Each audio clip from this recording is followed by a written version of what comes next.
Good morning. This is Larry McMillan with a stock market update on Monday, October 28th.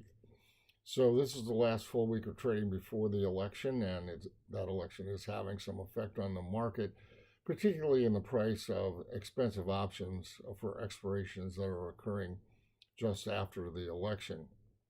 The SPX chart has run into resistance at 58.70, roughly 58.60, 58.70. But it hasn't pulled back much. It's kind of been trading about a 100-point range.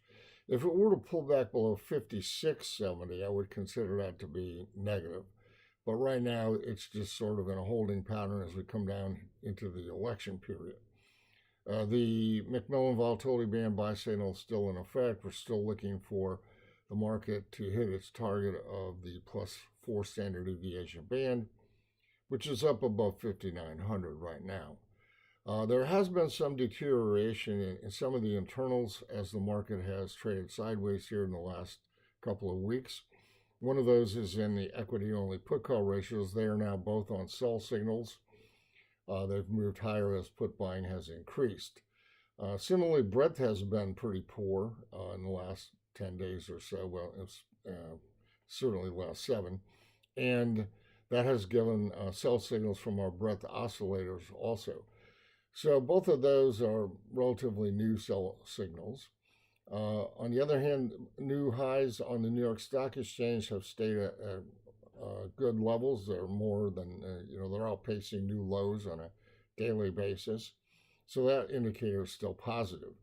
VIX itself is kind of caught in the middle. It's not declining, certainly, as it's reflecting these expensive options that are going to expire just after the election. And so that's keeping it above its 200-day moving average, and that is a sell signal from what we call the trend of VIX. On the other hand, though, there is a buy signal also, we call the spike peak buy signal on the VIX chart. And as long as VIX closes below 23.14, that buy signal remains in effect. So there's kind of offsetting signals there in VIX itself. The term structure of the volatility futures and the CBOE volatility indices is now flattening out, and that's not a particularly great sign.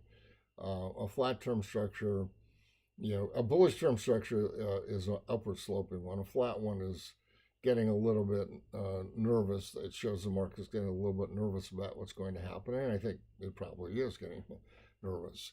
So, we're watching that. We have taken a sort of odd position in a reverse calendar in the VIX futures based on that, but that's not for everyone. That's a more sophisticated type of position.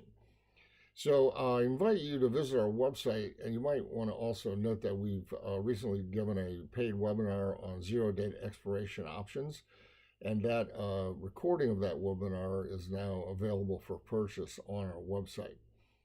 Other than that, our daily letters will keep you up to date on these indicators I've spoken about. And meanwhile, have a great week trading as we go into the election.